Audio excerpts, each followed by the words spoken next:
ವೀಕ್ಷಕರೇ, ರಾಜಕೀಯ ರಾಜಕಾರಣಿಗಳು ದೇಶ, ಕೇಂದ್ರ, ರಾಜ್ಯ, ಕ್ಷೇತ್ರ, ಹೋರಾಟ, ಸಮಾಜ ಸೇವೆ, ಸತ್ಯ, ಶ್ರದ್ಧೆ, ನಿಷ್ಠೆ, ಸ್ನೇಹ, ಸ್ಪಂದನೆ, ಕಾಳಜಿ, ಆದರ್ಶ, ಸ್ವಾಭಿಮಾನ, ಆಸಕ್ತಿ, ಆಲೋಚನೆ, ಆತ್ಮವಿಶ್ವಾಸ, ಪ್ರಾಮಾಣಿಕತೆ, ದಕ್ಷತೆ, ವ್ಯವಸ್ಥೆ, ಅವ್ಯವಸ್ಥೆ, ಚಿಂತನೆ, ಅಭಿವೃದ್ಧಿ, ನಡೆ, ನುಡಿ, ಏಳು, ಬೀಳು, ಭೂತ, ವರ್ತಮಾನ, ಭವಿಷ್ಯ ಇವೆಲ್ಲ ಮಹತ್ವಪೂರ್ಣ ರಾಜಕೀಯ ವಿಷಯಗಳೊಂದಿಗೆ ನಿಮ್ಮೆಲ್ಲರ ಸಮ್ಮುಖದಲ್ಲಿ ನಮ್ಮ ದೇಶದ ಒಂದು ಕ್ಷೇತ್ರದ ಜನಪ್ರತಿನಿಧಿಯ ನಾಯಕರ ರಾಜಕೀಯತರ ಜೀವನ, ಅವರ ಒಂದು ಉನ್ನತ ಸಾಮಾಜಿಕ ವ್ಯವಸ್ಥೆಗಾಗಿ ಪಡೆದಿರುವಂತಹ ಹಾಗೂ ಪಡೆಯುತ್ತಿರುವಂತಹ ಶ್ರಮ ಮತ್ತು ಅವರ ಕೆಲಸ ಕಾರ್ಯವನ್ನು ಪರಿಗಣಿಸಿ ಅವೆಲ್ಲವನ್ನು ತಮ್ಮೆಲ್ಲರ ಮುಂದೆ ತರುವುದೇ ನಮ್ಮ ನ್ಯಾಷನಲ್ ಪೊಲಿಟಿಕ್ಸ್ ಅಟ್ ಸೋಷಿಯಲ್ ಮೀಡಿಯಾದ ಮೂಲ ಉದ್ದೇಶ.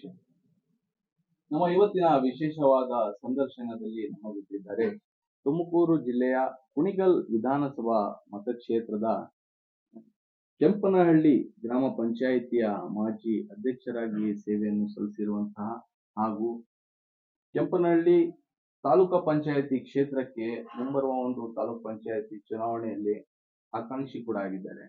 ಮತ್ತೆ ಯಳಿಯೂರು ವ್ಯವಸಾಯ ಸೇವಾ ಸಹಕಾರಿ ಸಂಘದಲ್ಲಿ ಹಾಲಿ ನಿರ್ದೇಶಕರಾಗಿ ಕೂಡ ಸೇವೆಯನ್ನು ಸಲ್ಲಿಸಿದ್ದಾರೆ.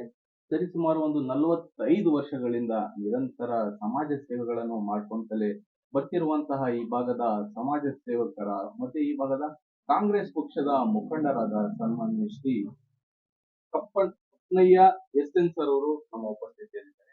ಇವರ ಜೊತೆ ಇವರ ಒಂದು ಫ್ಯಾಮಿಲಿ ಮೆಂಬರ್ಸ್ ಅಂತಾನೆ ಹೇಳ್ಬೋದು, ಫ್ಯಾಮಿಲಿ ಮೆಂಬರ್ಸ್ ಇವರು. ಮತ್ತೆ ಇವರ ಒಂದು ಬ್ರದರ್ ಸುರೇಶ್ ಎಸ್.ಎನ್. ಕೂಡ ಇದ್ದಾರೆ. ಮತ್ತೆ ನಾರಾಯಣ ಸರ್ ಕೂಡ ನಮ್ಮ ಉಪಸ್ಥಿತಿಯಲ್ಲಿದ್ದಾರೆ. ಮೂರು ಜನರಿಗೂ ನಮ್ಮ ಆನ್ಲೈನ್ ಸೋಷಿಯಲ್ ಮೀಡಿಯಾ ಪರವಾಗಿ ಸರ್ ಹಾರ್ದಿಕವಾದ ಸ್ವಾಗತ. ಸರ್ ನಮಸ್ತೆ.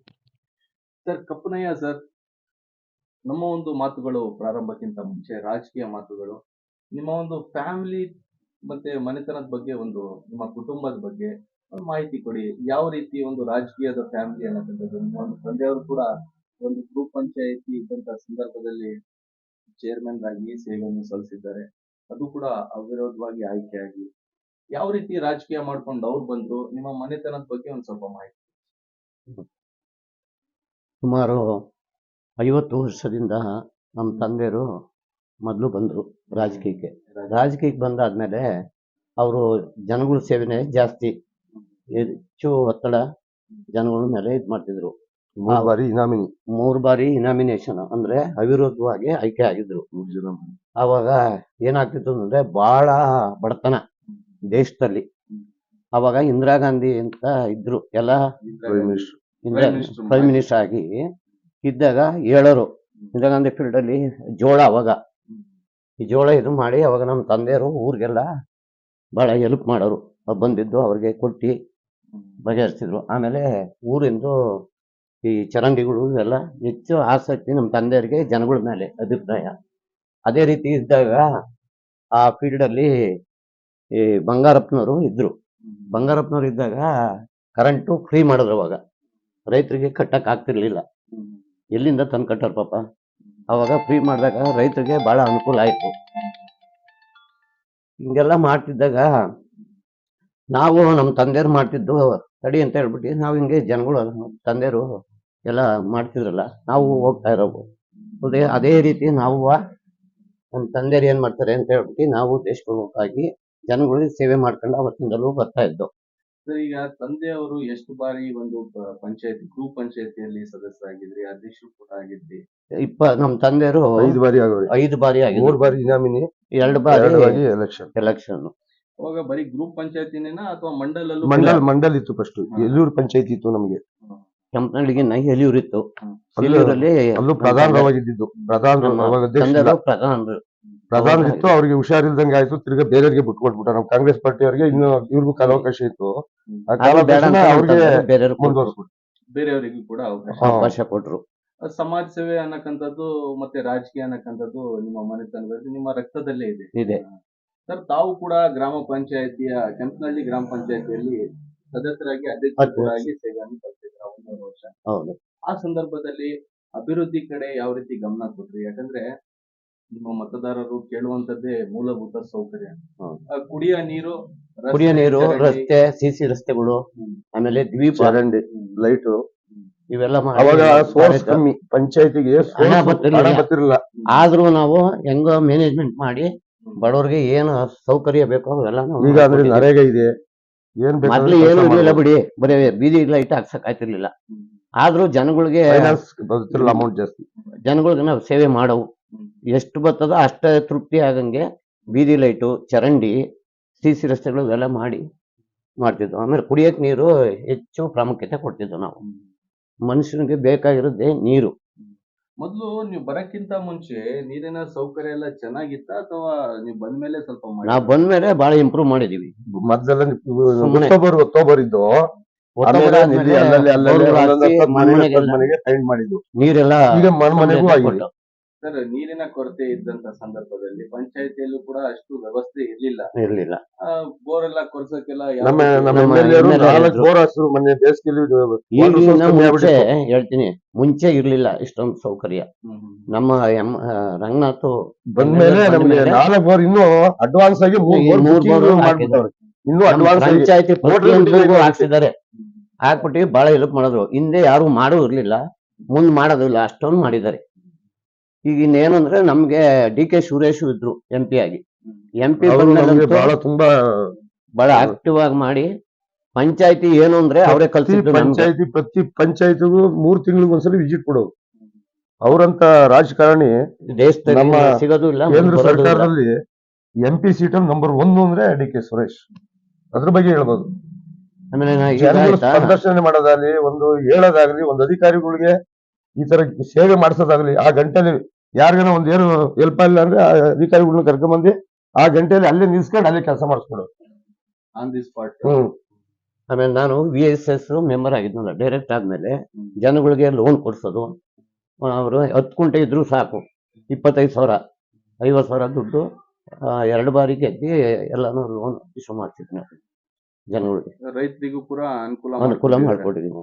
ಯಾವ್ದೇ ಬಡ್ಡಿ ಇಲ್ಲ, ವಿತೌಟ್ ಇಂಟ್ರೆಸ್ಟ್ ಏನಿಲ್ಲ, ಹಂಗೆ ನಮ್ಮೂರಿನಲ್ಲಿ ಇವತ್ತು ನಮ್ಮ ಮನೆತನಕ್ಕೆ ಒಂದು ನಮ್ಮ ಜನಗಳೆಲ್ಲ ಒಂದು ಗೌರವ ಕೊಟ್ಟಿದ್ದಾರೆ. ಇವತ್ತಿನವರೆಗೂ ಮೆಂಬರ್. ನಮ್ಮ ಅದಕ್ಕಿಂತ ಮುಂಚೆ ನಮ್ ಗಂಗಣ್ಣವ್ರು ಇದ್ರು, ತೀರೋದ್ರು. ಅವ್ರು ನಮ್ಮ ಮನೆ ಮೆಂಬರ್ ಆಗಿದ್ರು, ಫಸ್ಟ್ ಮೆಂಬರ್ ಅವರು, ನಮ್ಮ ತಂದೆ ಪೀರಿಯಡ್ ಮುಗಿದಂತ.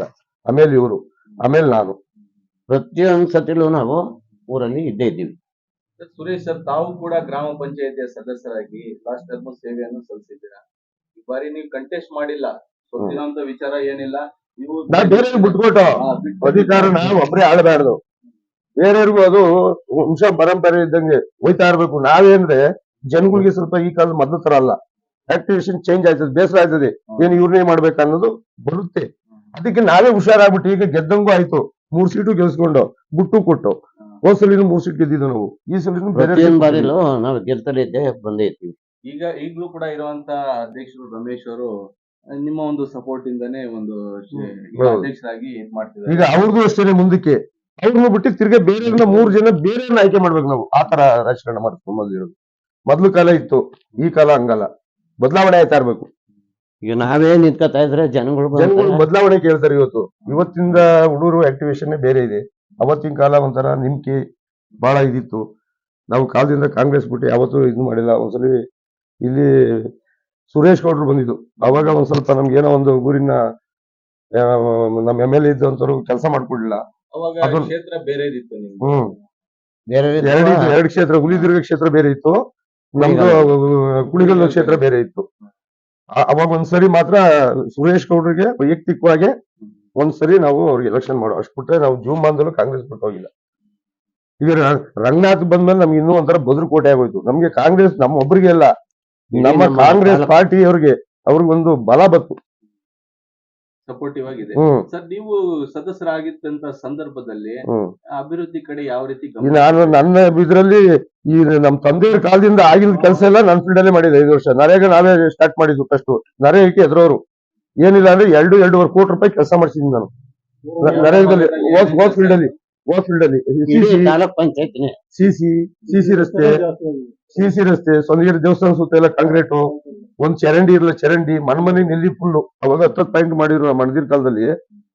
ಅವಾಗ ಸೋರ್ಸ್ ಬತ್ತಿರಲಿಲ್ಲ, ಪ್ರತಿಯೊಂದು ಮನೆ ಬಾಗಿಲಿಗೂ ಒಂದೊಂದು ಎಲೆ ಕೊಟ್ಟೆ. ಆಮೇಲೆ ಈಗ ಜಲ್ ಜೀವನ್ ಬಂದು ಕಂಟಿನ್ಯೂ ಮಾಡೋರು. ಪ್ರತಿಯೊಂದು ಮನೆಗೂ ನಲ್ಲಿ. ಈಗ ಇಲ್ಲಿ ಈರು ಬಳೆ ಇದೆ, ಚಿಂಚೆ ಬಳೆ ಇದೆ, ಫುಲ್ ಚರಂಡಿ, ಸಿಸಿ ರಸ್ತೆ, ಆಮೇಲೆ ನಿಲ್ಸ್ಬಿಟ್ರು. ಸಿಸಿ ಎಲ್ಲ ಸ್ವಲ್ಪ ಡೂಪ್ಲಿಕೇಟ್ ಮಾಡ್ತಾರೆ ಅಂತ ಹೇಳ್ಬಿಟ್ಟು ಅದನ್ನ ನಿಲ್ಸ್ಬಿಟ್ರು. ಚರಂಡಿ ಎಲ್ಲ ಮಾಡಿರೋದು ನಾವು. ಸರ್, ಈಗ ಸುಮಾರು ವರ್ಷಗಳಿಂದ ನಿಮ್ಮ ಒಂದು ಮನೆತನದಿಂದನೂ ಕೂಡ ಸಮಾಜ ಸೇವೆಯನ್ನು ಮಾಡ್ಕೊಂತ ಬರ್ತಾ ಇದ್ವಿ. ಆಲ್ಮೋಸ್ಟ್ ಅಲ್ಲಿ ಹೇಳ್ಬೇಕಂದ್ರೆ ಫ್ಯಾಮಿಲಿಯಿಂದ ಹೇಳ್ಬೇಕಂದ್ರೆ ಒಂದು 60 ವರ್ಷಗಳಿಂದ ಸಮಾಜ ಸೇವೆ. ಯಾವ ರೀತಿ, ಯಾವ ರೂಪದಲ್ಲಿ ಜನರಿಗೆ ಸೇವೆಗಳು ಮಾಡ್ಕೊಟ್ಟಿದ್ರ ಸರ್? ಸ್ವಪ್ನ ಸರ್, ನೀವು ಹೇಳಿ. ಜನಗಳಿಗೆ ಓಟ್ ಪೆನ್ಷನ್ ಆಗ್ಬೋದು, ಆಮೇಲೆ ಅವರ ವೈಯಕ್ತಿಕ ಕೆಲಸಗಳು, ಒಂದು ಹೋರಾಟ ಆದಾಗ ಅವ್ರನ್ನ ರಾಜಿ ಮಾಡೋಂಥದ್ದಾಗ್ಲಿ, ಪಾಣಿಗಳು. ಪೊಲೀಸ್ ಸ್ಟೇಷನ್ಗೆ ಹೋಗೋದಾಗ್ಲಿ. ಈ ಪಾಣಿಗಳು ಇರ್ತಾವಲ್ಲ ಸರ್, ರೈತರುಗಳಿಗೆ ಎಷ್ಟೋ ಜನಕ್ಕೆ ಆಗಿರಲ್ಲ. ಅವನ್ನ ತಹಸೀಲ್ದಾರ್ಗೆ ಹೇಳಿ ಅವು ಮಾಡಿಸ್ಕೊಡೋದು. ನಮ್ಮ MLA ಸಾಹೇಬ್ರಿಗೆ ಫಸ್ಟ್ ಹೇಳ್ತೀವಿ ನಾವು, ಅವ್ರ ತಹಸೀಲ್ದಾರ್ಗೆ ಏನದೆ ಬಡವರು ಎಲ್ಲ ಮಾಡ್ಕೊಡಿ ಅಂತ ಅದೊಂದು ಮಾಡಿಸಿದೀವಿ. ಇನ್ನೊಂದು ವಿಚಾರ ನಾವು ಕೇಳ್ಪಟ್ವಿ, ಸ್ಟೇಷನ್ ಅಂತ ವಿಚಾರ ಬಂದ್ರೆ ಏನು ತೀರ್ಮಾನ ಆಗಲ್ಲ ಅಂದ್ರೂ ಕೂಡ ನಾವು ಸ್ವಪ್ನಯ್ಯ ಅವರು ಮತ್ತೆ ಅವರ ಫ್ಯಾಮಿಲಿ ಅವ್ರು ಯಾರಾದ್ರೂ ಬಂದ್ರೆ ತೀರ್ಮಾನ ಖಂಡಿತ ಆಗೇ ಆಗತ್ತೆ. ಯಾರಿಗೂ ಬಿಟ್ಕೊಡಲ್ಲ, ಎಲ್ರಿಗೂ ರಾಜಿ ಮಾಡಿಸಿ ಸೆಟಲ್ಮೆಂಟ್ ಮಾಡಿ ಕಳಿಸ್ತೀರಾ? ನಮ್ಮ ತಂದೆನೂ ಹಂಗೆ ಮಾಡ್ತಿದ್ರು. ನಮ್ಮ ತಂದೆಯ ಕಾಲದಲ್ಲಿ ನಮ್ಮ ಸ್ವಂದಿಗೆರೆ ಗ್ರಾಮದಲ್ಲಿ ಪೊಲಿಟಿಷಿಯನ್ ಇಬ್ಬರು ಎರಡು ಪಾರ್ಟಿನ ಕುಂಡ್ರಿಸಿ ಈಗ ಒಂದು 20 ವರ್ಷದಿಂದ ಈಚೆಗೆ ಪೊಲಿಟಿಷಿಯನ್ ಅನ್ನೋದು ಹೋಯ್ತವ್ರೆ. ನಮ್ಮ ತಂದೆ ಇದ್ದಾಗ ಸ್ಟೇಷನ್ಗೆ ಹೋಯ್ತಿರಲಿಲ್ಲ. ಅಷ್ಟು ಜನ ಗೌರವ ಕೊಡೋರು. ಇದು ಒಂದು ಕೈಯಿಂದ ದುಡ್ಡು ಹಾಕಿ ಖರ್ಚು ಮಾಡ್ಕೊಂಡು ಜನರಿಗೆ ದಿನನಿತ್ಯ ಇದ್ ಮಾಡ್ಕೊಂಡು ಹೋಗ್ತಿರಲ್ಲ, ಈ ಒಂದು ಫ್ಯಾಮಿಲಿಯಿಂದನೇ ಬಂದಿರುವಂತದ್ದು ಗುಣ ಅಲ್ಲ? ಹೌದೌದು. ನಮ್ಮ ತಂದೆ ಕಾಲದಿಂದ ಬಂದು ನಾವು ಅದೇ ಕೆಲಸ ಮಾಡ್ತಾ ಇದ್ವಿ. ಸರ್, ಕೊರೋನಾ ಅಂತ ಒಂದು ಮಹಾಮಾರಿ ಬಂದಿದ್ದಂತ ಸಂದರ್ಭದಲ್ಲಿ ಜನರಿಗೆ ಊಟಕ್ಕೂ ಏನು ವ್ಯವಸ್ಥೆ ಇರ್ಲಿಲ್ಲ, ತುಂಬಾ ಕಷ್ಟ ಆಯ್ತು. ಅಂತ ಟೈಮ್ನಲ್ಲಿ ನಮ್ DK ಸುರೇಶ್ ಮಾತ್ರೆ ಕೊಡೋದಾದ್ರೆ ಕಿಟ್ಟು, ಮಾತ್ರೆ, ಅಕ್ಕಿ, ತರಕಾರಿಗಳು ಇವೆಲ್ಲ ಬಹಳ ಅದ್ರಲ್ಲಿ ನಮ್ ರಂಗನಾಥ್ ಅಂತರು ಕೊರೋನಾ ಅಂದ್ರೆ ಎದುರು ಬಿಡೋರು. ಟೊಮೊಟೊ ಹಣ್ಣಿಂದ ಹಿಡ್ದು ಈರುಳ್ಳಿಯಿಂದ ಏನ್ ಮಾಡಿದ್ರೆ ಹಾಸ್ಪಿಟಲ್ ಇದ್ದಿ ಆ ಸಾವಿಗೆ ಆ ಟ್ರೀಟ್ಮೆಂಟ್ಗೆಲ್ಲ ಬಹಳ ಸಹಾಯ ಮಾಡವ್ರೆ ಅವ್ರು ಬಂದ್ಮೇಲೆ. ಅಂತೂ ನಮ್ DK ಸುರೇಶ್ಗೆ ಇವ್ರಿಗೆ ನಮ್ಗೆ ರಂಗನಾಥ್ಗೆ ಹೇಳ್ಕೊಟ್ಟಿದ್ರು, ಕೊರೋನಾದಲ್ಲಿ ನಿಂತ್ಕೊಂಡು ನೀನು ನಿಮ್ ಕಾನ್ಸ್ಟಿಟ್ಯೂನ್ಸಿಲಿ ಎಲ್ಲಾರ್ಗು ಸಹಾಯ ಮಾಡ್ಬೇಕು ಅಂತ.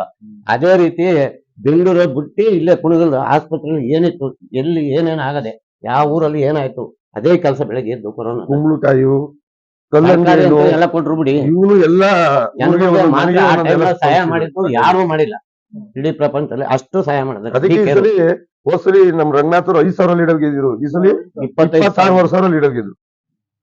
ಜನಗಳು ಆ ಪಾರ್ಟಿ ಈ ಪಾರ್ಟಿ ಅಂತ ನೋಡಕ್ಕಿಲ್ಲ. ಅವರು ಯಾವ ಪಾರ್ಟಿ ಸರಿಗೆ ಅವರ ಒಂದು ಮಾಡಿರುವಂತ ಸೇವೆನೇ 2 ಬಾರಿ ಗೆಲ್ಲಕ್ಕೆ ಈಸಿ ಆಗುವಂತ. ಹೌದು. ಆಮೇಲೆ ಏನಾಯ್ತು ಸರ್ ಅಂದ್ರೆ, ಕೆಲಸ ಕಾರ್ಯಗಳು ಅಭಿವೃದ್ಧಿ ನಮ್ಮ ರಂಗನಾಥ್ ಬಂದ್ಮೇಲೆ, ನಮ್ DK ಸುರೇಶ್ ಬಂದ್ಮೇಲೆ ಯಾಜ್ಯನ ಒಂದು ಪೊಲೀಸ್ ಸ್ಟೇಷನ್ಗೂ ಕಂಟ್ರೋಲ್ ಮಾಡೋರು. ಅಷ್ಟ್ ಮಾಡಿದ್ರ. ಆಮೇಲೆ ರಸ್ತೆಗಳು, ಚರಂಡಿಗಳು, ಊರ್ CC ರಸ್ತೆಗಳು, ಬೋರ್ವೆಲ್ಗಳು, ಇಡೀ ಹಿಂದೆ ಯಾರು ಮಾಡಿದ ಕೆಲಸ ನಮ್ಮ ಡಾಕ್ಟರ್ ರಂಗನಾಥ್ ಮಾಡಿದ್ದಾರೆ. ಇದೊಂದೇ ಅಂತ ಅಲ್ಲ, ಇಡೀ ಕುಣಿಗಲ್ ತಾಲೂಕಿನಲ್ಲಿ ರೋಡ್ ಮಾಡಿಸೋರು. ಅಷ್ಟು ಅಭಿವೃದ್ಧಿ ಕಾರ್ಯ. ರೋಡಲ್ಲಿ ಗಾಡಿಗಳು ಕೂತ್ಕೊಂಡ್ಬಿಡುವ ಇಲ್ಲಿ. ಸರ್, ನಿಮ್ಮ ಒಂದು ಮನೆತನದಿಂದ ವೈಯಕ್ತಿಕವಾಗಿ ಕೊರೋನಾ ಸಂದರ್ಭದಲ್ಲಿ ಜನರಿಗೆ ಯಾವ ರೀತಿ ಅನುಕೂಲ ಮಾಡ್ತಾರೆ ಸರ್? ಜನಗಳಿಗೆ ಹಾಸ್ಪಿಟ್ಲಿಗೆ ಹೋಗ್ಬಿಟ್ಟಿರೋರು, ಹೋದಾಗ ಪಾಪ ಅವರು ಬಡವರಿಗೆ ಸ್ವಲ್ಪ ದುಡ್ಡು ಇರಕ್ಕಿಲ್ಲ, ನಾವು ಸ್ವಲ್ಪ ಸಹಾಯ ಮಾಡಿದ್ವಿ. ಇಷ್ಟು ಅಂತ ಅಲ್ಲ, ನಮ್ ಕೈಲಾದಷ್ಟ ಸಹಾಯ ಮಾಡಿದ್ವಿ. ಜನಗಳು ಏನ್ ಮಾಡ್ತೀವಿ, ಏನ್ ಮಾಡಿದ್ದೀರಾ ಅನ್ನೋಕ್ಕಂಥದ್ದು ಓಪನ್ ಅಪ್ ಆಗಿ ಹೇಳಿಲ್ಲ, ಆದ್ರೂ ಮಾಡಿದ್ರೆ. ಈಗ ಕೊರೋನಾ ಟೈಮ್ ಇಲ್ಲ ನಮ್ದು, ನಮ್ ಫ್ಯಾಮಿಲಿ ಕಷ್ಟ ಸುಖ ಅಂತ ಬಂದ್ರೆ ನಮ್ ಕೈಲಾಗದ ಸಹಾಯನ ಯಾರಿಗೂ ವಾಪಸ್ ಕಳಿಸಿಲ್ಲ. ಸರ್, ರೈತರ ಪರ ಯಾವ ರೀತಿ ಕಾಳಜಿ ಇಟ್ಟು ಬೇರೆ ಬೇರೆ ರೀತಿಯಲ್ಲಿ, ಈಗ ಪಂಚಾಯತಿಯಿಂದ ಅನ್ಕೊಂಡ್ರೆ ಒಂದು ಏನೋ ರೀತಿಯಲ್ಲಿ ಏನೋ ಕೆಲಸ ಕಾರ್ಯ ಮಾಡಿಸ್ಕೊಡ್ಬೋದು. ನಾವು VSSN ಅಲ್ಲಿ ಡೈರೆಕ್ಟರ್ ಆಗಿ ಕೊಡ್ತಿರುವಂತದ್ದು, ಬೇರೆ ಬೇರೆ ಇಲಾಖೆಗಳಿಂದ ತಗೊಂಡ್ಬಂದು ಜನರಿಗೆ ಅನುಕೂಲ ಮಾಡ್ಕೊಳ್ಳುವಂತ ಒಂದು ವಿಚಾರಗಳು ಯಾವ ರೀತಿ ಮಾಡಿಸ್ಕೊಟ್ರಿ ನೀವು? ಈಗ ಅಗ್ರಿಕಲ್ಚರ್ ರಾಗಿ ಕೊಡೋದು, ಈ ಭತ್ತ ಇವೆಲ್ಲ ಕೊಡ್ತಾರೆ. ಅದನ್ನ ಜನಗಳಿಗೆ ನಾವು ವಿವರಣೆ ಮಾಡಿ ಹೋದವ್ರಿಗೆ ನಮ್ಮ ಪ್ರಾಣಿನೇ ಕೊಟ್ಟು ಅವ್ರಿಗೆ ಬಿಸಿ ಬೀಜ ಕೊಡಿಸ್ತೀವಿ, ಅವೆಲ್ಲ ಮಾಡಿದ್ವಿ. ಆಮೇಲೆ ರೇಷನ್ ಕಾರ್ಡ್ ಇರಲ್ಲ ಬಡವ್ರಿಗೆ, ಎಷ್ಟೋ ಜನ ಅವ್ರಿಗೆ ರೇಷನ್ ಕಾರ್ಡ್ ಮಾಡಿಸ್ಕೊಟ್ಟಿದೀವಿ. ಆಮೇಲೆ ಪೆನ್ಷನ್ಗಳು, ವೃದ್ಧಾಪ್ಯ ವೇತನ ಅವ್ರಿಗೆ ಗೊತ್ತಿರಲ್ಲ, ಅವನ್ನು ನಾವು MLA ಹೇಳಿಸಿ ತಹಸೀಲ್ದಾರ್ರಿಂದ ಆರ್ಡರ್ ಮಾಡಿಸ್ಕೊಟ್ಟಿದೀವಿ. ಮತ್ತು ಕಡಿಮೆ ಬರ್ತದೆ, ಬರೀ 70 ರೂಪಾಯಿ, ಈಗ 1,200 ರೂಪಾಯಿ ಬರ್ತದೆ ಪೆನ್ಷನ್ಗಳು, ಅವೆಲ್ಲ ಮಾಡಿಸ್ಕೊಟ್ಟಿದೀವಿ. ಸರ್ ಕಪ್ನೆ ಸರ್, ಈಗ ಕೆಂಪನಹಳ್ಳಿ ತಾಲೂಕ್ ಪಂಚಾಯತಿ ಕ್ಷೇತ್ರಕ್ಕೆ ತಾವು ಕಾಂಗ್ರೆಸ್ ಪಕ್ಷದಿಂದ ಪ್ರಬಲವಾಗಿ ಆಕಾಂಕ್ಷಿ ಇದ್ದೀರಾ. ಹೌದು. ಜಿಲ್ಲಾ ಪಂಚಾಯತಿನೂ ಕೂಡ ಕೊಟ್ಟರು ಕೂಡ ತಾವು ಆಕಾಂಕ್ಷಿ ನಾವು ಇದ್ದೀರಾ. ಆಕಾಂಕ್ಷಿ ಇದ್ದೀವಿ. ಸರ್, ಈ ಒಂದು ನಿಮ್ಮ ಒಂದು ಜಿಲ್ಲಾ ಪಂಚಾಯತಿ ಮತ್ತೆ ತಾಲೂಕ್ ಪಂಚಾಯತಿ ಕ್ಷೇತ್ರದಲ್ಲಿ ಇರುವಂತ ಸಮಸ್ಯೆಗಳು ಮತ್ತೆ ಏನೇನೋ ಕೊರತೆ ಇದೆ, ಏನೇನು ಯಾವ್ಯಾವ ಕಡೆಗೆ ಏನೇನು ಬೇಕಿದೆ ಅನ್ನಕ್ಕಂಥದ್ದು ಇದ್ರ ಬಗ್ಗೆ ನಿಮಗೆ ಗಮನದಲ್ಲಿ ಇಟ್ಕೊಂಡಿದ್ದೀರಾ ಸರ್ ಇದು? ಇದೆ. ಏನೇನ್ ಇಟ್ಕೊಂಡಿದ್ದೀರಾ ಸರ್? ಏನು ಅಂದ್ರೆ ಗ್ರಾಮದಲ್ಲಿ ಅವ್ರಿಗೆ ಚರಂಡಿಗಳು, ಊರು ರಸ್ತೆ, ಬೀದಿ ಲೈಟು, ಆಮೇಲೆ ದೀಪಗಳು, ಬೋರ್ವೆಲ್ಲು ಇನ್ನು ಎಷ್ಟೋ ತೋಟಗಳ ಕಡೆ ಹೊಲಬೈದಲ್ಲಿ ಇದಾವೆ. ದಾರಿಗಳು ರೋಡ್ಗಳು ಆಗ್ಬೇಕು ಅಂತವೆಲ್ಲ ಅವೆಲ್ಲ ಹೇಳಿ MLA ಗೆ ಹೇಳಿ ನಾವು ಲೀಸ್ಟ್ ಕೊಟ್ಟಿದೀವಿ. ಇಂತಿಂತ ಊರಿಗೆ ಇದು ಆಗ್ಬೇಕು ಸರ್ ಅಂತ ಮಾಡ್ಬಿಟ್ಟಿದ್ದಾರೆ. ಆದ್ರೂ ಇನ್ನೊಂದು ಸ್ವಲ್ಪ ಇದಾವೆ, ಇನ್ನೂ ಒಂದು 10% ಇದಾವೆ, ಇಲ್ಲ ಅಂತ ಹೇಳಕ್ಕಾಗಲ್ಲ. ಅವೆಲ್ಲ ಮಾಡಿ ಎಲ್ಲವರೆಗೂ ಇಂತಿಂತ ಊರು ಅನ್ನೋದೇ ನಮ್ಮ ತಾಲೂಕ್ ಪಂಚಾಯತಿಗೆ ನಮ್ಗೆ ಇಷ್ಟು ಅನ್ನೋದು ಗೊತ್ತಿರ್ತದೆ.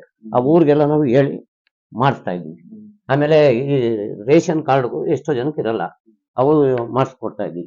ಸರ್, ಈಗ ತಾಲೂಕ್ ಪಂಚಾಯತಿ ಇಲ್ಲ ಜಿಲ್ಲಾ ಪಂಚಾಯತಿಗೆ ತಾವು ಆಕಾಂಕ್ಷಿ ಇದ್ದೀರಾ. ಹ್ಮ್. ಸರ್, ನಿಮಗೆ ಬೇಕು ಅನ್ನಕ್ಕಂಥದ್ದು ಏನಾದ್ರು ಇದೆಯಾ, ಅಥವಾ ಪಕ್ಷ ಯಾರಿಗೆ ನಿರ್ಧಾರ ಮಾಡ್ಕೊಟ್ರು ನೀವು ಪಕ್ಷದ ಹೈಕಮಾಂಡ್ ನಿರ್ಧಾರ. ಪಕ್ಷ ಏನ್ ಹೇಳ್ತದೆ ಅದ್ರ ಬಗ್ಗೆ ನಾವು ಆಕಾಂಕ್ಷಿಗಳು ಕಾಯ್ತಾ ಇದಾರೆ, ಎಲ್ಲಾ ಸುಮಾರು ಜನ ಇರ್ತಾರೆ ಸುಮಾರು ಜನ ಹಾ. ಇದಾರೆ. ಅದ್ರಲ್ಲಿ ನಾವೇ ಅಂತ ಹೋಗಕ್ಕಾಗಲ್ಲ, ಯಾಕೆಂದ್ರೆ ಹೈಕಮಾಂಡ್ ಏನಿರ್ತದೆ, ನಮ್ ಡಾಕ್ಟರ್ ಬೇರೆ ನಮ್ಮ ಎಲ್ಲ ರಂಗನಾಥ್ ನಮ್ಮ ಪಾರ್ಟಿ ಅವರೆಲ್ಲ ಮೆಂಬರ್ಸ್ ಇರ್ತಾರೆ, ಅವ್ರನ್ನೆಲ್ಲ ತಿಳ್ಕೊಂಡು ಅವರೆಲ್ಲ ಏನು ಸಜೆಷನ್ ತರ್ತಾರೆ ಅದ್ರ ಪ್ರಕಾರ ನಾವು ಹೋಗ್ಬೇಕಾಯ್ತು. ಅವ್ರು ಏನ್ ತೀರ್ಮಾನ ತಗೊಂತಾರೆ ಲಾಸ್ಟಿಗೆ, ಅದಕ್ಕೆ ನಾವು ಬದ್ಧ. ಬದ್ಧ. ಸರ್, ಈಗ ಇನ್ನೂ ಉಳಿದಿರುವಂತ ಕೆಲಸ ಕಾರ್ಯಗಳು ಬಹಳಷ್ಟು ಇರುತ್ತೆ ನಿಮ್ಮ ಒಂದು ಆಲೋಚನೆಯಲ್ಲಿ, ನಿಮ್ಮ ಒಂದು ಮೈಂಡ್ ಅಲ್ಲಿ. ಈ ಭಾಗದಲ್ಲಿ ಇದು ಮಾಡ್ಬೇಕು, ನಾನು ಇರೋ ತನಕ, ನಾನು ರಾಜಕೀಯದಲ್ಲಿ ಇರೋ ತನಕ ಈ ಒಂದು ಸಾಧನೆಯನ್ನು ಮಾಡ್ಬೇಕು, ಈ ಒಂದು ಕೆಲಸ ಮಾಡ್ಬೇಕು ಅಂತ ಕೆಲಸಗಳು ಯಾವ್ದಾದ್ರು ಬಾಕಿ ಇದೆಯಾ ಸರ್ ನಿಮ್ಮ ಒಂದು ವ್ಯಾಪ್ತಿಯಲ್ಲಿ? ಅಂತವೇ ಏನಿಲ್ಲ, ಸ್ವಲ್ಪ ಇದ್ದೇ ಇರ್ತವೆ. ಆದ್ರೆ ನಾವು ಮಾಡಕ್ಕೆ ಮುಂದಿನ ದಿನಗಳಲ್ಲಿ ಮಾಡಿಸ್ಕೊಡ್ತೀವಿ ಅಂತ ನಾವು ಆಶ್ವಾಸನೆ ಹೇಳ್ತೀವಿ. ಸರ್, ತಾವು ಭಾರತೀಯ ರಾಷ್ಟ್ರೀಯ ಕಾಂಗ್ರೆಸ್ ಪಕ್ಷದಲ್ಲಿ ಮೊದಲಿಂದಲೂ ಗುರುಸ್ಕೊಂತ ಬಂದಿದ್ದೀರಾ, ಪಕ್ಷಕ್ಕಂತ ದುಡ್ದಿದ್ದೀರಾ, ಈ ಒಂದು ಅನುಭವಗಳ ರಾಜಕಾರಣಿ ಕಾಂಗ್ರೆಸ್ ಪಕ್ಷದಲ್ಲಿ. ಸರ್, ನಿಮ್ಮ ಪಕ್ಷದ ಬಗ್ಗೆ ಇವತ್ತಿನ ಯುವಕರು ಯಾರು ಒಂದು ರಾಜಕೀಯಕ್ಕೆ ಬರ್ತಿದ್ದಾರೆ, ಅವರಿಗೆ ಏನ್ ಹೇಳಕ್ ಇಷ್ಟಪಡ್ತೀರಾ ಸರ್? ನಿಮ್ಮ ಪಕ್ಷ ಅಂದ್ರೆ ಯಾವ ರೀತಿ, ನಿಮ್ಮ ಒಂದು ಪಕ್ಷದ ಕಾರ್ಯ, ಮತ್ತೆ ಈ ಭಾಗದಲ್ಲಿ ನಿಮ್ಮ ಒಂದು ಪಕ್ಷ ಸಂಘಟನೆ ಯಾವ ರೀತಿ ನಡೀತಾ ಇದೆ? ಸರ್, ಈಗ ನಮ್ಮ ಡಾಕ್ಟರ್ ರಂಗನಾಥ್ ಬಂದ್ಮೇಲೆ ಪಕ್ಷ ಅಂದ್ರೆ ಅದು ಹೇಳ್ಬಾರ್ದು, ಆ ರೀತಿ ಮುಂದುವರಿತಾ ಇದೆ. ಯಾಕೆ ಅಂತಂದ್ರೆ ಅವರು ಎಂತವ್ರು ಅವ್ರು ಕಂಡ್ರೆ ಅಟ್ರಾಕ್ಟಿವ್ ಆಯ್ತಾ ಇದಾರೆ. ಅವ್ರು ಒಳ್ಳೆತನಕ್ಕೆ, ರಂಗನಾಥ್ ಅವ್ರ ಒಳ್ಳೆತನಕ್ಕೆ ಎಂತವ್ರು ಅವ್ರನ್ನ ಬೇಜವಾಬ್ದಾರಿಯಿಂದ ಕಾಣಲ್ಲ. ಕೈ ಜೋಡಿಸಿದ್ದಾರೆ ಜನ ಅವ್ರ ಜೊತೆ. ಒಬ್ಬೊಬ್ರು ಲಿಂಕ್ಸ್ ಪ್ರತಿಯೊಂದು ಇದ್ದಂಗೆ. ಮದುವೆ ಬಡವರಾಗ್ಲಿ ಸಾವುಕಾರ ಅಂತ ನೋಡಲ್ಲ ಅವರು. ಹೊರತು ಚಿಕ್ಕ ಆಯ್ತಾ ಇಲ್ಲ ಚೇಂಜ್ ಜನಗಳಿಗೆ ಸ್ಪಂದಿಸ್ತಾರೆ. ಇದು ರಂಗನಾಥ್ ಅವರ ಒಂದು ವೈಯಕ್ತಿಕ ಮಾತುಗಳು. ನೀವು ಹೇಳಿದ್ರಿ ಒಂದು ಕೆಲಸ ಮಾಡೋ ರೀತಿ.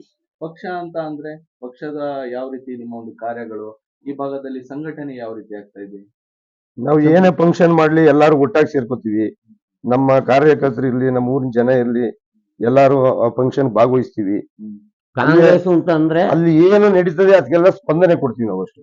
ಈ ಭಾಗದಲ್ಲಿ ನಿಮ್ಮ ಒಂದು ಮನೆತನದ ಒಂದು ಹೆಸರು ಪ್ರಬಲವಾಗಿದೆ. ಎಲೆಕ್ಷನ್ ಚುನಾವಣೆ ಬಂದಂತ ಸಂದರ್ಭದಲ್ಲಿ ಈ ಒಂದು ಬೂತ್ ಇರ್ಲಿ, ಈ ಒಂದು ಭಾಗದ ಲೀಡ್ ಕಾಂಗ್ರೆಸ್ಸಿಗೆ ಜಾಸ್ತಿ ಕೊಡ್ಸ್ತೀರಾ ಸರ್ ನೀವು? ನಾವು ಕಾಲದಿಂದಲೂ ಅವತ್ತಿಂದಲೂ ಕಾಂಗ್ರೆಸ್ ಲೀಡ್ ಆಗಿರೋದು. ಈ ಸಲ ಸ್ವಲ್ಪ MP ಎಲೆಕ್ಷನ್ ನಲ್ಲಿ ಮೈತ್ರಿ ಆದೇಶದಿಂದ ಸ್ವಲ್ಪ ನಮ್ಗೆ ಒಂದ್ ಸ್ವಲ್ಪ ಏಟ್ ಕಾಣ್ತೀವಿ ಸರಿ ನಮ್ಮೂರಿನಲ್ಲಿ. ಅಷ್ಟು ಬಿಟ್ರೆ ನಮ್ ತಂದೆಯ ಕಾಲದಿಂದ ಯಾವತ್ತೂ ನಮ್ದೇ ಲೀಡ್ ಇದ್ದಿದ್ದು. ಕಡೆ 150 ಓಟು 200 ಓಟ್ ಲೀಡ್ ಇದ್ದೇ ಇರೋದು. ಈ ಸಲ ಒಂದ್ ಸ್ವಲ್ಪ ಮೈತ್ರಿ ಆದೇಶದಿಂದ DK ಸುರೇಶ್ ಅವ್ರು 3 ಬಾರಿ ಆಗವ್ರೆ, ಬದಲಾವಣೆ ತರಬೇಕು ಅನ್ನೋ ಜನಗಳು ಮನಸ್ಸಲ್ಲಿ ಬಂದಿರೋದಕ್ಕೋಸ್ಕರ ಒಂದ್ ಸ್ವಲ್ಪ ನಮ್ಮೂರ್ ಬೂತು ಈ ಸಲ ಸ್ವಲ್ಪ ಕಮ್ಮಿ ಆಯ್ತು ಅನ್ಸ್ತದೆ ನಮ್ಗೆ ಓಟ್. ಸರ್, DK ಸುರೇಶ್ ಅವರ ಬಗ್ಗೆ ನಿಮ್ಮ ಒಂದು ಅಭಿಪ್ರಾಯ ಏನಿದೆ? ಯಾಕಂದ್ರೆ ಲಾಸ್ಟ್ ಟೈಮು ಇಡೀ ನಮ್ಮ ದೇಶಕ್ಕೆ ಅತಿ ಉತ್ತಮ ಸಂಸದ ಅಂತ ಒಂದು ಅವಾರ್ಡ್ ಕೂಡ ಬಂತು ಅವರಿಗೆ. ಈ ಬಾರಿ ಅವರಿಗೆ ಒಂದು ಅಂದ್ರೆ ಈ ಬಾರಿ ಸೋಲ್ ಆಗ್ಬಾರ್ದಾಯ್ತು ಅವ್ರು. ಅದ್ ನಮ್ಗೆ ತುಂಬಾ ಬೇಸರ ಆಗ್ತಾ ಇದೆ. ಅವ್ರ ಮಕ ನೋಡಕ್ಕೆ ನಮ್ಗೆ ಒಂಥರ ನಾಚಿಕೆ ಆಗ್ತಾ ಇದೆ. ಯಾಕಂದ್ರೆ ಅಂತ ರಾಜಕಾರಣಿ ಬೇಕು. ಡಾಕ್ಟ್ರು ಅವರು ಇರ್ಬೋದು, ಅವ್ರು ಒಳ್ಳೆ ವ್ಯಕ್ತಿತ್ವ ಇರ್ಬೋದು, ಆದ್ರೆ ರಾಜಕಾರಣ ಸೂಕ್ತ ಅಲ್ಲ. ಅವ್ರು ಸೇವೆ ಮಾಡಿರ್ಬೋದು ಜನಗಳ ಸೇವೆನ. DK ಸುರೇಶ್ ತರ ಅವ್ರಿಗೆ ಜನ ಸ್ಪಂದನೆ ಮಾಡೋದಾಗ್ಲಿ, ಒಂದು ಕಾರ್ಯಕ್ರಮಕ್ಕೆ ಹೋಗೋದಾಗ್ಲಿ ಮಾಡೋದಾಗ್ಲಿ ಅವ್ರಿಗೆ ರಾಜಕಾರಣನೇ ಗೊತ್ತಿಲ್ಲ. ಸುಮ್ನೆ ಏನೋ ಒಂಥರದಲ್ಲಿ ಹಿಂಗಾದ್ರೆ ಗೆದಿತಾರೆ ಅನ್ನೋ ಪ್ಲಾನ್ ಮಾಡಿ ತಾಮಂದ್ ಹಾಕ್ಬಿಟ್ಟು ಇದು ಮಾಡ್ರು ಅಷ್ಟೇನೆ. ಆದ್ರೆ DK ಸುರೇಶ್ ಸೋತಿದ್ದು ಬಹಳ ನಮ್ಗೆ ಅಲ್ಲ, ಇವತ್ತು ಬೇರೆ ಪಾರ್ಟಿಯವ್ರಿಗೂ ಸುಧಾ ಬೇಸರ ಆಗಿದೆ. ಅವ್ರ ಪಾರ್ಟಿಯವ್ರಿಗೆ ಅವ್ರಿಗೆ ಡಾಕ್ಟರ್ ಇವ್ರಿಗೆ ಮಂಜಾತವ್ರಿಗೆ ಹಾಕಿದ್ರಲ್ಲ ಓಟು, ಅವ್ರಿಗೆ ಸುತ್ತ ನಾವ್ ಯಾಕನ ಆಗ್ತಾವ ಅನ್ನೋದು ಬೇಸರ ಆಗಿದೆ ಅವ್ರಿಗೇನೆ. ಇಡೀ ಪಂಚಾಯತಿಲಿ ಎನರ್ಜಿ ಕಂಡು ಕೊಟ್ಟಿದ್ದೆ ಅವರು, ಡಿ ಕೆ ಸುರೇಶರು. ಪಂಚಾಯತಿಲಿ ಎನರ್ಜಿ ಯಾವ ತರ ಬತ್ತು, ಹೆಂಗ್ ಮಾಡ್ಬೇಕು ಎಲ್ಲ ಅವರು ಹೇಳ್ಕೊಟ್ಟಿದ್ದು. ಪ್ರತಿಯೊಂದು ಅವ್ರು ಬಂದ್ಮೇಲೆ ಇಂಪ್ರೂವ್ ಆಗಿದ್ದು. ಇಂಪ್ರೂವ್ ಆಗಿದ್ದು. ಆ ನರೇಗಾನ ಫಸ್ಟ್ ರಾಮನಗರ ತಾಲೂಕು ಚನ್ನಪಟ್ಟಣ ತಾಲೂಕು ನೋಡ್ಬಿಟ್ರೆ ಇಡೀ ಪ್ರಪಂಚದಲ್ಲೇ ಅಷ್ಟು ಕೆಲಸ ಯಾರು ಮಾಡಿಲ್ಲ. ಅಷ್ಟು ಅಲ್ಲಿ ಮಾಡಿ ಅವರಿಂದ ನಾವೆಲ್ಲ ಕಲ್ತ್ಕೊಂಡಿದ್ದು. ಪ್ರತಿ ಪಂಚಾಯತಿಗೂ 3 ತಿಂಗಳಿಗೂ ಒಂದ್ಸತಿ ವಿಸಿಟ್ ಮಾಡೋರು. ಪಂಚಾಯತಿ ಏನು ಅಂದ್ರೆ ವಿಷಯ ತಿಳಿಸಿರೋದೇ ಡಿ ಕೆ ಸುರೇಶ್. ಅಷ್ಟು ಕೆಲಸ ಮಾಡಿಸಿ ಅಷ್ಟು ಪಿಡಿಒಗಳು ಬಂತು, ಅಧಿಕಾರಿಗಳಿಗೆ ಬೆಂಡೆತ್ಬಿಟ್ಟವ್ರೆ ಆ ಫೀಲ್ಡ್. ಅವ್ರು ಏನಪ್ಪಾ ಅಂದ್ರೆ ಕಾರ್ಯಕ್ರಮ ನಡೀಲಿಲ್ಲ ಅಂದ್ರೆ ಅವ್ರನ್ನ ಆಕ್ಷನ್ ತೊಗೊಳೋರು ಹೊರತುವೆ ದುಂಡಾವರ್ತಿ ಮಾಡಕ್ಕಿಲ್ಲ ಅಧಿಕಾರಿಗಳ ಮೇಲೆ. ಒಂದು ಶಿಸ್ತು ಸಿಪಾಯಿ ತರ ಕೆಲಸ ಮಾಡೋರು ಅಂತ ರಾಜಕಾರಣಿ ನಾವು ಎಲ್ಲೂ ನೋಡಿಲ್ಲ ಬಿಡಿ. ನಾವ್ ಇವತ್ತಿಂದಲ್ಲ, ಲಕ್ಕಾಪುರ ಕಾಲದಿಂದ ನಾವು ಎಲ್ಲಾ ನೋಡಿದೀವಿ, ಕಾಲದಿಂದ ನೋಡಿದೀವಿ ಎಂ ಎಲ್ ಎರ್ನ. ಆದ್ರೆ ಡಿ ಕೆ ಸುರೇಶ್ ಅಂತ ವ್ಯಕ್ತಿತ್ವನ ನಾವು ನೋಡೇ ಇಲ್ಲ. ನಮಗ್ ಬಂದಿದ್ದೆ ನಮ್ ಕ್ಷೇತ್ರಕ್ಕೆ ಪುಣ್ಯ. ರಂಗನಾಥ್ ಅಂತೂ ನಿದ್ದೆ ಮಾಡಲ್ಲ ಅವರು. ಇಡೀ ಇತಿಹಾಸದಲ್ಲಿ ಹಿಂದೆ ಇಷ್ಟು ಕೆಲಸ ಯಾರೂ ಮಾಡಿಲ್ಲ, ಮುಂದೆನೂ ಮಾಡಕ್ಕಾಗಲ್ಲ. ಅಷ್ಟು ಕೆಲಸ ರಂಗನಾಥರು ಮಾಡಿದ್ದಾರೆ, ನಮ್ಮ ಡಿ ಕೆ ಸುರೇಶು ಮಾಡಿದ್ದಾರೆ. ಅದು ಇವಕ್ಕೆಲ್ಲ ಹೆಚ್ಚಾಗಿ ಡಿ ಕೆ ಶಿವಕುಮಾರ್ ನಮ್ಮ ಕ್ಷೇತ್ರಕ್ಕೆ ಜಾಸ್ತಿ ಕೊಟ್ಟವ್ರು. ನಮ್ಮ ರಂಗನಾಥ್ ಅವ್ರಿಗೆ, D K Suresh, D K Shivakumar ಮೂರ್ ಜನಕ್ಕೂ ನಾವು ಕೃತಜ್ಞತೆ ಆಗಿದ್ದೇವೆ. ಸರ್, ಕೊನೆಯದಾಗಿ ಕಡೆಯದಾಗಿ ನಿಮ್ಮ ಒಂದು ಕ್ಷೇತ್ರದ ಮತದಾರರು, ನಿಮ್ಮ ಒಂದು ಊರಿನ ಜನ ನಿಮ್ಮ ಮನೆತನಕ್ಕೆ ಯಾವತ್ತಿಗೂ ನಿಮ್ಮ ಜೊತೆಯಾಗಿ ನಿಮಗೆ ಸಪೋರ್ಟ್ ಮಾಡ್ತಾ ಬರ್ತಾ ಇದ್ದಾರೆ ಸರ್. ಅವರಿಗೆ ನಮ್ಮ ಒಂದು ಸೋಷಿಯಲ್ ಮೀಡಿಯಾ ಮುಖಾಂತರ ಯಾವ ರೀತಿ ಕೃತಜ್ಞತೆಗಳನ್ನು ಸಲ್ಲಿಸಕ್ಕೆ ಇಷ್ಟಪಡ್ತೀರಾ, ಮತ್ತೆ ಅವರಿಗೆ ನೀವು ಹೇಳೋದಾದ್ರೂ ಏನು, ಕೇಳೋದಾದ್ರೂ ಏನು? ಈಗ ಜನಗಳಿಂದನೇ ನಮ್ಗೆ ಗೌರವ ಸಿಕ್ಕಿರೋದು. ಜನಗಳಿಗೆ ಯಾವತ್ತು ನಾವು ಅವ್ರಿಗೆ ಚಿರಋಣಿಯಾಗಿ ನಾವು ಅವ್ರಿಗೆ ನಿಲ್ತೀವಿ, ಊರ್ಗೋಲಾಗಿ ನಿಲ್ತೀವಿ. ನಿಮ್ಮ ಇದ್ರಿಂದಲೂ ಅಷ್ಟೇ, ಮುಂದೆನೂ ಅಷ್ಟೇ. ನಾವೀಗ ಟಿಪಿಗೆ ಆಕಾಂಕ್ಷೆ ಇದ್ದೇವೆ. ಇನ್ನೂ ಹೆಚ್ಚಿನ ಪ್ರೋತ್ಸಾಹ ತಗೊಂಡು ನಾವು ಅಧಿಕಾರನ ಮಾಡಿ ಜನಗಳಿಗೆ ಬರೋರಿಗೆ ನಿಮ್ಮ ಇದರಿಂದಲೂ ನಾವು ಅವ್ರ ಕೃತಜ್ಞತೆ ಆಗಿ ಇನ್ನ ಮುಂದೆ ಬರುವಂತ ಕೆಲಸ ಕಾರ್ಯ ಜನಗಳು ನಮ್ಮನ್ನು ಅವ್ರು ನಂಬೋರೆ, ನಾವು ಅವ್ರು ನಂಬಬೇಕು. ನಂಬಲಿಲ್ಲ ಅಂದ್ರೆ ಇದು ರಾಜಕಾರಣಕ್ಕೆ ಬೆಲೆನೇ ಇರಲ್ಲ. ಬೇಲಿನೇ ಹೊಲ ಮೇಯ್ತಾದೇನೋ ಅನ್ನಂಗೆ ನಮ್ಗೆ ಕೈ ಬಿಟ್ಬಿಡ್ತಾರೆ ಜನ. ಪೂರ ಮಾಡಕ್ ಆಗದಲ್ಲ ಹೋದ್ರು ನಾವು ಒಂದ್ ಸ್ವಲ್ಪನಾದ್ರೂ ಒಂದು 25% ಆದ್ರೂ ಒಳ್ಳೇದ್ ಮಾಡ್ಲೇಬೇಕು ಜನಗಳಿಗೆ. ಆ ತರ ಮನೋಭಾವ ಇಟ್ಕೊಂಡಿದೀವಿ ನಾವು. ಸರ್, ಇದು ಒಂದು ರಾಜಕೀಯ ಒಂದು ಬೇಕೇ ಬೇಕಾ, ಅಧಿಕಾರ ಬೇಕೇ ಬೇಕಾ ಜನರ ಸೇವೆ ಮಾಡಕ್ಕೆ, ಅಥವಾ ಅಧಿಕಾರ ಇಲ್ದಿರೋ ಸಂದರ್ಭದಲ್ಲೂ ಮಾಡ್ಬೋದು ಸರ್? ಅಧಿಕಾರ ಇಲ್ದಲೇ ಮಾಡ್ಬೋದು. ಆದ್ರೆ ಅಧಿಕಾರ ಇದ್ದಾಗ ಎಲ್ಲಾ ಸೌಕರ್ಯನೂ ಸಿಗ್ತವೆ. ನಾವು ಇಲ್ದಲೇ ಹೋದಾಗ ಏನು ಮಾಡಕ್ಕಲ್ಲ. ಒಳ್ಳೇದ್ ಮಾಡಕ್ಕೆ ಅಧಿಕಾರ ಏನ್ ಬೇಕಿಲ್ಲ. ಒಳ್ಳೇದು ಸೇವೆ ಮಾಡಕ್ಕೆ ಸ್ವಲ್ಪ ರಾಜಕಾರಣ ಸ್ವಲ್ಪ ಇರ್ಲೇಬೇಕು. 100% ಇರ್ಲೇಬೇಕು. ಎಲ್ಲೋ ಒಂದ್ ಕಡೆ ಅಧಿಕಾರ ಇದ್ರೆ ಹೆಚ್ಚುವರಿಯಾಗಿ ಮಾಡ್ಬೋದು ಅಂತ ಜನಗಳಿಗೆ ಏನ್ ಬೇಕಾದ್ರೂ ಬಗೆಹರಿಸಬಹುದು. ಅಧಿಕಾರ ಇಲ್ದಾಗ ಏನು ಮಾಡಕ್ಕಾಗಲ್ಲ. ಬೇರೆ ತರ ಸೇವೆ ಮಾಡ್ಕೊಂಡು ಹೋಗೋದಷ್ಟೇ. ಅಧಿಕಾರ ಮಾಡಕ್ಕಾಗದು. ಅಧಿಕಾರ ಬೇಕೇ ಬೇಕು. ಜನಗಳಿಗೂ ನಾವು ಯಾವತ್ತೂ ಸ್ಪಂದನೆ ಮಾಡಿ ಅವ್ರ ಕೆಲಸ ಕಾರ್ಯಕ್ಕೆ ನಾವು ಯಾವತ್ತೂ ಕೃತಜ್ಞತೆ ಕೊಡ್ತೀವಿ. ಈಗ ಕಾಂಗ್ರೆಸ್ಸಿನ ಒಂದು 5 ಗ್ಯಾರಂಟಿಗಳು ಏನಿದೆ, ಇದರಲ್ಲಿ ಸುಮಾರು ಅಪೋಸಿಷನ್ ಅವರೆಲ್ಲ ಟೀಕೆ ಮಾಡ್ತಾರೆ. ಸಿದ್ದರಾಮ ಅವರಿಗೆ ಅದು ಇದು ಅಂತಾನು ಕೂಡ ಹೇಳ್ತಾರೆ. ಈ ಸಂದರ್ಭದಲ್ಲಿ ನಿಮ್ಮ ಒಂದು ಭಾಗಕ್ಕೆ ಈ ಒಂದು ಗ್ಯಾರಂಟಿಗಳಿಂದ ಅನುಕೂಲಗಳು ಆಗಿದೆಯಾ? ಮತ್ತೆ ಎಷ್ಟೋ ಜನಕ್ಕೆ ಈಗ ಬಡ ಜನಕ್ಕೆ 2,000 ರೂಪಾಯಿ ಬರೋದ್ರಿಂದ ಈಗ ಎಷ್ಟೋ ಜನ ಯಾರೋ ಒಬ್ಬರೇ ಇರ್ತಾರೆ. ಮಾತ್ರೆಗಾಗಲಿ ಮತ್ತೊಂದ್ಗಾಗಲಿ, bus free, bus, current free, ಇದೆಲ್ಲ ಯೋಜನೆ ಯಾರು ಕೊಡ್ತಿದ್ರು? ಬೇರೆ ಸರ್ಕಾರ ಅವ್ರು ಕೊಡ್ಬೋದಾಯ್ತಲ್ಲ. ಆಮೇಲೆ ಅವ್ರು ಸುಮ್ನೆ ಹೇಳ್ತಾರೆ ಬೇರೆಯವರು ಅಪಪ್ರಚಾರ. ಅವ್ರ ಪಾರ್ಟಿಯವರು ಹಂಗೆ ಬಿಟ್ಕೋಬೇಕಂತ. ಬಿಜೆಪಿ ದಳ ಅಂತ ಏನಿಲ್ಲ, ಎಲ್ಲಾರ್ಗು ಕೊಡ್ತದಲ್ಲ ಅವ್ರಿಗೂ. ಈ ಗ್ಯಾರಂಟಿ ಅವರು ವಾಪಸ್ ಹಾಕ್ಬಿಡ್ಲಿ ಬಿಡಿ. ಅವರು ವಾಪಸ್ ಹಾಕ್ತಾರ? ತಗೊಂಡಿರೋರೇ ತಗೊಳ್ತಾ ಇದ್ದವರೇ ಇದು ಟೀಕೆ ಅವರೇ ಜಾಸ್ತಿ ಅಪೋಸಿಷನ್ ಪಾರ್ಟಿಯವರೇ ಮಾಡ್ತಾರೆ. ಅವ್ರು ಮಾತ್ರ ತಗೊಂಡು ಸುಮ್ಮನಿರ್ತಾರೆ. ವಾಪಸ್ ಹಾಕ್ಬೋದಲ್ಲ ಸರ್ಕಾರಕ್ಕೆ. ಬಡವರಿಗೆ ನಿಮ್ ಇದರಿಂದನೇ ಈ ಉಪಚುನಾವಣೆ ಗೆಲ್ಬೇಕಾದ್ರೆ 100% ಸತ್ಯ. ಇದು ಗ್ಯಾರಂಟಿನೇ ಅನುಕೂಲ ಆಗಿರೋದು. ಇಲ್ಲಾಂದ್ರೆ ಉಪಚುನಾವಣೆ 3 ಕಾಂಗ್ರೆಸ್ ಗೆಲ್ಲಕ್ ಆಯ್ತಿರಲ್ಲ. ಆಮೇಲೆ 2,000 ರೂಪಾಯಿ ಏನಕ್ಕೆ ಸಹ ಕೆಲವು ಮಾತ್ರೆಗಳು ತಗೋಬಹುದು. ಕೆಲವರು ಪಾಪ ಲೇಡೀಸ್ಗಳು ಫ್ರಿಡ್ಜ್, ಎಷ್ಟೋ ಮಕ್ಕಳು ತಂದೆ ತಾಯಿ ನೋಡಲ್ಲ, ಓದೋರಿಗೆ ಅದು ಹೆಲ್ಪ್ ಆಯ್ತದ. ಮಕ್ಕಳು ಓದಕ್ಕೂ ಹೆಲ್ಪ್ ಆಯ್ತಾರೆ ಸರ್. ಓದೋರಿಗೆ ಈಗ ಗಂಡ ಸತ್ತವನೇ, ಈಗ ಮನೇಲಿ ಮಗವನೇ ಓದ್ತಾರೆ ಯಾರು, ಈಗ ಅದಕ್ಕೂ ಅನುಕೂಲ ಆಗ್ತದೆ. ಗ್ಯಾರಂಟಿ ಬಂದಿರೋದ್ರಿಂದ ನಮ್ಮ ಕರ್ನಾಟಕ ಸರ್ಕಾರಕ್ಕೆ ಬಹಳ ಅನುಕೂಲ ಇದೆ. ಸರ್ಕಾರಕ್ಕೂ ಸ್ವಲ್ಪ ಲಾಸ್ ಇದೆ. ಇದನ್ನೆಲ್ಲ ಒಂದ್ ಸ್ವಲ್ಪ ಫಿಲ್ಟರ್ ಮಾಡ್ಬೇಕು. ಬೇರೆ ಬೇರೆ ಚುನಾವಣೆಗಳಲ್ಲಿ ಒಂದು ಜಾತಿ ರಾಜಕಾರಣ ಅನ್ನತಕ್ಕಂಥದ್ದು ಎಲ್ಲ ಕಡೆನೂ ನಡೆಯುತ್ತೆ. ಈ ಒಂದು ಭಾಗದಲ್ಲಿ, ನಿಮ್ಮ ಭಾಗದಲ್ಲಿ ಜಾತಿ ರಾಜಕಾರಣ ಯಾವ ರೀತಿ ಏನಾದ್ರು ನಡೀತಾ ಇದೆಯಾ? ಅಥವಾ ಇದರ ಅಭಿಪ್ರಾಯ ಏನ್ ಹೇಳಕ್ ಇಷ್ಟಪಡ್ತೀರಾ? ಇದು ಸರಿನಾ ತಪ್ಪಾ ಸರ್ ಇದು ಜಾತಿ ರಾಜಕಾರಣ ಆಗೋದು? ಜಾತಿ ರಾಜಕಾರಣ ಮಾಡಬಾರ್ದು, ಆದ್ರೂ ಸ್ವಲ್ಪ ಎಲ್ಲಾ ಪಾರ್ಟಿ ಮೇಲೆ ಕಡೆ ಇದ್ದೇ ಇರ್ತದೆ. ಇದ್ದೇ ಇದೆ, ಸ್ವಲ್ಪ ಮಾಡಬಾರ್ದು ಅದನ್ನ. ಅದರಿಂದ ಮಾಡೋದು ಏನು ಪ್ರಯೋಜನ ಆಗಲ್ಲ ಇದು ಒಂದು ಅಷ್ಟೇ. ನೀವು ಕಂಡಂಗೆ ಒಂದು ಕಾಂಗ್ರೆಸ್ ಪಕ್ಷದಲ್ಲಿ ಯಾವ ರೀತಿ ಇದೆ ಜಾತಿ ರಾಜಕಾರಣ ಅನ್ನೋದು? ಕಾಂಗ್ರೆಸ್ ಪಾರ್ಟಿಲಿ ಜಾತಿ ರಾಜಕಾರಣ ಯಾವತ್ತು ಮಾಡ್ಕೊಂಡ್ ಬಂದಿಲ್ಲ. ಇಂದಿರಾ ಗಾಂಧಿ ಕಾಲದಿಂದ ಅವ್ರು ಮಾಡಿಲ್ಲ. ಅವರು ಇವ್ರು ಬೇರೆ ಪಾರ್ಟಿ ಸುಮ್ನೆ ಯಾರೋ ಬೇರೆ ಜಾತಿ ಮಾತಾಡೋದು, ರಾಜಕಾರಣ ಮಾಡೋದು. ಮಾತಾಡೋದು. ನಮ್ ಕಾಂಗ್ರೆಸ್ ಪಾರ್ಟಿಲಿ ಯಾರ ಎಸ್ ಸಿ ರಾಜಕಾರಣಿ ಎಸ್ ಟಿ ಏನೂ ಆಗ್ಲಿ, ಇರಲ್ಲ. ಮುಸ್ಲಿಂ ಜನ ಆಗ್ಲಿ, ಒಕ್ಕಲಿಗರಾಗ್ಲಿ ಎಲ್ಲಾರು ನಾವು ಒಂದೇ ತರದಲ್ಲಿ ಇದ್ದೀವಿ. ನಮ್ಮ ಇದ್ರಲ್ಲಿ ಸುಮ್ನೆ ಕಾಂಗ್ರೆಸ್ opposite ಪಾರ್ಟಿ party ಜಾತಿ ಏನ್ ರಾಜಕಾರಣ ಇಲ್ಲ. ಮಾಡ್ತಾರೆ, ಹೇಳ್ತಾರೆ ಅಷ್ಟೇ.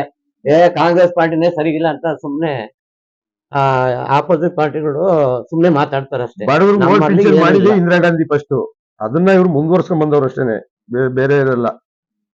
ನಮಗ್ ಮೋದಿಯಿಂದ ₹1 ಹೆಲ್ಪ್ ಆಗಿಲ್ಲ ನಮ್ಗೆ. ಕಿಸಾನ್ ದುಡ್ಡು ಏನೋ ಹಾಕ್ತಾರೆ ಅಷ್ಟೇನೆ ಬರ್ತದೆ. ಅದು ಬರೋರು ಬರ್ತದೆ, ಬರ್ದವ್ರಿಗಿಲ್ಲ. ಸರ್, ನನ್ನ ಒಂದು ಕೊನೆಯ ಪ್ರಶ್ನೆ, ಮುಂದಿನ ದಿನಗಳಲ್ಲಿ ಏನಾದ್ರೂ ನಿಮಗೆ ಕಾಂಗ್ರೆಸ್ ಅಲ್ಲಿ ಅಧಿಕಾರ ಸಿಕ್ಕಿಲ್ಲ ಅಂತ ಸಂದರ್ಭದಲ್ಲಿ ನೀವು ವಿಚಾರ ಏನಾದ್ರೂ ಇದೆಯಾ? ನಾವು ಸಾಧ್ಯನೇ ಇಲ್ಲ. MLA ಬಿಟ್ಟು ಕಾಂಗ್ರೆಸ್ ಬಿಟ್ಟು ಹೊಂಟೋದ್ರು ನಾವು ನಮ್ಮ- ಕಾಂಗ್ರೆಸ್ ಪಾರ್ಟಿ ಬಿಡಲ್ಲ. ಹಂಗೆ ನಾವು ಪಾರ್ಟಿಲೇ ಇರ್ತೀವಿ. ನಮ್ಮ ರಕ್ತ ಕಣ, ನಮ್ಮ ತಂದೆ ಕಾಲದಿಂದ ರಕ್ತ ಕಣದಲ್ಲೂ ಹುಟ್ಟಿರೋದು ಕಾಂಗ್ರೆಸ್. ಕಾಂಗ್ರೆಸ್ ಯಾರು ಬಿಟ್ಟು ಹೋದ್ರು ನಾವು ನಾವು ಕಾಂಗ್ರೆಸ್ ಕಾಂಗ್ರೆಸ್. ಇದ್ದಿ ಜನಗಳಿಗೆ ಏನ್ ಬೇಕು ಆ ಕಾಂಗ್ರೆಸ್ ಕಡೆಯಿಂದಲೇ ಮಾಡ್ಕೊಡ್ತೀವಿ. ಸರ್, ಈಗ ನಿಮ್ಮ ಮನೆತನದಲ್ಲಿ ಈಗ ನಿಮಗೂ ಕೂಡ ಏಜ್ ಆಗ್ತಾ ಬಂತು. ಈಗ ನೆಕ್ಸ್ಟ್ ಫ್ಯೂಚರ್ ಅಲ್ಲಿ ಇದೇ ರೀತಿ ನಿಮ್ಮ ಮಕ್ಳು ಇರ್ಬೋದು, ಅವರಿಗೆಲ್ಲ ಒಂದು ರಾಜಕೀಯವಾಗಿ ಪುಷಪ್ ಮಾಡಿ ತಗೊಂಡ್ಬರ್ಬೇಕು ಅಂತ ಏನಾದ್ರು ಇದೆಯಾ? ಅಥವಾ ನೀವೇ ಇಲ್ಲೇ ರಾಜಕೀಯ ಬೇಡ ಇಲ್ಲ. ಅದನ್ನ ಅವ್ರವರೇ ಮಕ್ಳು ಅವ್ರವರೇ ಬೆಳೆಸ್ಕೊಂಡು ಹೋಗ್ಬೇಕು. ಬೆಳೆಸ್ಕೊಂಡು ಅವರೇ ಹೋಗ್ತಾರೆ. ಬೆಳೆಸ್ಕೊಂಡು ಇಲ್ಲ ಮಾಡ್ತಾರೆ ಜನಗಳಿಗೆ ಸ್ಪಂದನೆ ಮಾಡಿದ್ರೆ ಅವರೇ ಬರ್ತಾರೆ ನಮ್ಮ ಹತ್ರ. ಈಗ ಲಕ್ಷ್ಮೀ ಪ್ರಸಾದ್ ಅವರು ಇದ್ದಾರೆ, ಹ್ಮ್. ಮಗ ಅವರು, ಹ್ಮ್. ಅವರು ಕೂಡ ಒಂದು ರಾಜಕೀಯವನ್ನ ಅರ್ಥ ಮಾಡ್ಕೊಂಡಿದ್ದಾರೆ. ಬಹಳಷ್ಟು ಯುವಕರಾಗಿ ಫುಲ್ ಜೋಶಿಂದ ಕೆಲಸ ಮಾಡುವಂತವ್ರು. ಅವ್ರು ಏನಾದ್ರು ರಾಜಕೀಯಕ್ಕೆ ಬರ್ತಾರಂದ್ರೆ ನಿಮ್ಮ ಒಂದು ಪೂರ್ತಿ ಸಪೋರ್ಟ್ ಇದೆ ಇದೆ. ನಮ್ದು ಇದೆ, ಆದ್ರೂ ಜನಗಳಿಗೆ ಜನಗಳಿಗೆ ಸ್ಪಂದನೆ ಮಾಡ್ಬೇಕು. ಮೇನು ಜನಗಳು ಏನ್ ಹೇಳ್ತದೆ ಅದ್ರ ಪ್ರಕಾರ ನಾವು ಹೋಗ್ಬೇಕು. ನಾವಾಗ ನಾವು ರಾಜಕಾರಣದಲ್ಲಿ ಬೆಳೆಯಕ್ಕಾಗಲ್ಲ. ಜನಗಳಿಗೆ ಅದು ಆಸಕ್ತಿ ಇದ್ರೆ ಜನಗಳೇ ಮುಂದುವರ್ಸ್ಕೊಂಡು ಹೋಗ್ತಾರೆ ನಮ್ಮನ್ನ. ಅವ್ರು ಮುಂದುವರ್ಸ್ಕೊಂಡು ಹೋಗ್ತಾರೆ. ನಾವು ಅದಕ್ಕೆ ಸ್ಪಂದನೆ ಮಾಡ್ಬೋದು. ಜನಗಳ ಹತ್ರ ಮನಸ್ಸಿಲ್ಲದ ಮೇಲೆ ನಾವೇನೇ ನಿಂತ್ರು ಪ್ರಯೋಜನ ಇಲ್ಲ. ಅದೇ ನಮ್ಮ ಇವ್ರು ಮೊನ್ನೆ ಇದು ಚನ್ನಪಟ್ಟಣ ಆದಂಗ ಆಯ್ತು. ಅದಕ್ಕೆ ನಮ್ಗೆ ರಾಜಕಾರಣ ಬೇಕು ಅಂತಾನೆ ಇಲ್ಲ. ಅದು ಜನಗಳಿಗೆ ನಮಗೂ ಅವ್ರಿಗೂ ಬಾಂಧವ್ಯ ಇದ್ದಂಗೆ. ಅವ್ರು ಇಷ್ಟಪಟ್ರೆ ಮುಂದುವರ್ಸ್ಕೊಂಡು ಹೋಗ್ಬೋದು. ಬೇಡ ಅಂದ್ರೆ ನಾವು ಸುಮ್ಮನೆ ನಮ್ಗೆ ರಾಜಕಾರಣ ಬೇಡ ಅಂತ ಬಿಟ್ಟಿದೀವಿ. ಹಂಗೆ ಇರೋಣ. ನಮ್ಮ MLA ಇದ್ದಾರೆ, ನಮ್ಗೆ ಅವರೇ ಶಕ್ತಿ. ಊರಲ್ಲಿ ನಾವೇ ಗೆದ್ದಿಬೇಡ, ಬೇರೆಯವ್ರನ್ನು ಬೆಳೆಸಬೇಕು. ಈ ವರ್ಷ ಈಗ ಮುಂದೆ ಅಷ್ಟೇ ಅವ್ರು 3 ಜನ ಇನ್ನೇನು ಮುಂದೆ ಮುಗಿತದೆ. ಬೇರೆನೆಲ್ಲ ಸೇರ್ಕೊಂಡು ನಮ್ಮ ಪಾರ್ಟಿಯಲ್ಲಿ ಕೂತ್ಕೊಂಡೇ ಮಾತಾಡ್ತೀವಿ. ಇನ್ನೂ 3 ಜನನ ಮುಂದುವರಿಸ್ತೀವಿ. ಬೇರೆ ಮುಂದಕ್ಕೆ 3 ಜನ ಹಾಕ್ತಿವಿ. ಆತರ ಈಗ ನೆಕ್ಸ್ಟ್ ಜನರೇಷನ್ ಯಾರು ಯುವಕರು ಬರ್ತಾ ಇದ್ದಾರೆ ಅವರಿಗೆಲ್ಲ ಸಪೋರ್ಟ್ ಮಾಡ್ತೀವಿ. ಸಪೋರ್ಟ್ ಮಾಡ್ತೀವಿ. ಚಿತ್ರದುರ್ಗ ಹೋಬಳಿ ಲಿಂಕ್ ಚಾನಲ್ ₹1,000 ಕೋಟಿ ಸ್ಯಾಂಕ್ಷನ್ ಆಗಿದೆ. ಅದೇನ ತಾಮಂದಿ ಮಾಡ್ಬಿಟ್ರೆ ನಮ್ಮ ರಂಗನಾಥ್ ಅವ್ರಿಗೆ ತುಂಬಾ ಒಳ್ಳೇದಾಯ್ತದೆ. ನಿಮ್ಗೆ ಅವರು ತುಂಬಾ ಶ್ರಮ ಪಡ್ತಾವ್ರೆ. ಆಗಿದೆ, ಕೆಲಸನೂ ನಡೀತಾ ಇದೆ. ಅದೊಂದು ಆಪೋಸಿಟ್ ಪಾರ್ಟಿ ನಮ್ಮ ಚಿತ್ರದುರ್ಗ ಹೋಬಳಿಲಿ ಸ್ವಲ್ಪ ವಾಟರ್ ಸೋರ್ಸ್ ಕಮ್ಮಿ ಇದೆ. ಹುಲಿದುರ್ಗ ಕ್ಷೇತ್ರ, ನಮ್ಮ ಚಿತ್ರದುರ್ಗ ಹೋಬಳಿ ಫುಲ್ ವಾಟರ್ ಸೋರ್ಸ್ ಕಮ್ಮಿ. ಇವೆರಡು ಕೆಲಸ ಇದಾಗ್ಬಿಟ್ರೆ ಲಿಂಕ್ ಚಾನಲ್ ತುಂಬಾ ಅವ್ರಿಗೆ ಇನ್ನೂ ಬೆಲೆ ಬರ್ತದೆ. ನಡೀತಾ ಇದೆ ಕೆಲಸ. ಈ ಆಪೋಸಿಟ್ 90% ನಮ್ಮ ಜನ 90% ಡಾಕ್ಟರ್ ರಂಗನಾಥ್ ಅವ್ರಿಗೆ ಸೇವೆ ಮಾಡ್ತಾರೆ. ಖಂಡಿತ ಇಷ್ಟೊತ್ತು ನಿಮ್ಮ ಒಂದು ರಾಜಕೀಯ ಹಾಗೂ ವೈಯಕ್ತಿಕ ವಿಚಾರಗಳನ್ನು ನಮ್ಮ ಮತ್ತೆ ಹಾಗೂ ನಮ್ಮ ವೀಕ್ಷಕರ ಮುಂದೆ ಹಂಚಿಕೊಂಡಿದ್ದಕ್ಕೆ ನಮ್ಮ ಆನ್ಲೈನ್ ಸೋಷಿಯಲ್ ಮೀಡಿಯಾ ಪರವಾಗಿ ಸರ್ ನಮಸ್ತೆ. ನಮ್ಮಿಂದಲೂ ನಿಮ್ಮ ಮೀಡಿಯಾಕ್ಕೆ ಕೃತಜ್ಞತೆಗಳು. ತಾವು ಕೇಳಿದ್ರಲ್ಲ ವೀಕ್ಷಕರೇ, ನಮ್ಮ ಇವತ್ತಿನ ವಿಶೇಷ ಸಂದರ್ಶನದಲ್ಲಿ ತುಮಕೂರು ಜಿಲ್ಲೆಯ ಕುಣಿಗಲ್ ವಿಧಾನಸಭಾ ಮತಕ್ಷೇತ್ರದ ಈ ಒಂದು ಭಾಗದ ಕಾಂಗ್ರೆಸ್ ಪಕ್ಷದ ಕಪ್ಪಯ್ಯ ಸರ್ ಮತ್ತೆ ಇವರ ಸಹೋದರ ಸುರೇಶ್ ಸರ್ ಮತ್ತೆ ಇವರ ಒಂದು ಫ್ಯಾಮಿಲಿ ಮೆಂಬರ್ ನಾರಾಯಣ ಸರ್ ಇವರು ಆಡಿದ ಮಾತುಗಳನ್ನು ಕೇಳಿದ್ದೆ. ವೀಕ್ಷಕರೇ, ಇಂತಹ ಒಂದು ರಾಜಕೀಯ ವ್ಯಕ್ತಿಗಳು ರಾಜಕಾರಣಕ್ಕೆ ಬಂದು ಅವರ ಒಂದು ವೈಯಕ್ತಿಕ ಜೀವನವನ್ನು ಸಹ ಮಾಡಿದ್ದು ಸಮಾಜ ಸೇವೆ ಮಾಡ್ತಿರ್ತಾರೆ. ವೀಕ್ಷಕರೇ, ಬಂದಿರಾಡ್ತಿ ಇಂಥವರನ್ನು ಗುರುತಿಸಿ ನಿಮ್ಮ ಮುಂದೆ ಇಟ್ಟಿದ್ದೀವಿ. ವೋಟ್ ಮಾಡುವಂತ ಸಂದರ್ಭದಲ್ಲಿ ಯಾರು ನಿಮಗೆ ಸೇವೆ ಮಾಡ್ತಾರೆ, ಯಾರು ನಿಮಗೆ ಸ್ಪಂದನೆ ಮಾಡ್ತಾರೆ, ಅಭಿವೃದ್ಧಿ ಪರ ಕಾಳಜಿ ಇಟ್ಕೊಂಡಿರ್ತಾರೆ, ಅಂಥವರಿಗೆ ಒಂದು ವೋಟ್ ಮಾಡಿ, ಅಂಥವರಿಗೆ ಆಯ್ಕೆ ಮಾಡಿ. ದುಡ್ಡಿಗೆ ಇನ್ನೊಂದಿಗೆ ಮತ್ತೊಂದಿಗೆ ಮಾರು ಹೋಗ್ಬೇಡಿ ಅಂತ ಈ ಸಂದರ್ಭದಲ್ಲಿ ಹೇಳ್ತೀನಿ. ವೀಕ್ಷಕರೇ, ಇವರ ಇನ್ನಷ್ಟು ಮಾಹಿತಿಗಾಗಿ ಹಿಂದೆ ಲಾಗಿನ್ ಆಗಿ www.politiciansinIndia.com ಗೆ. ಜೈ ಹಿಂದ್, ಜೈ ಕರ್ನಾಟಕ. ಹೌದು.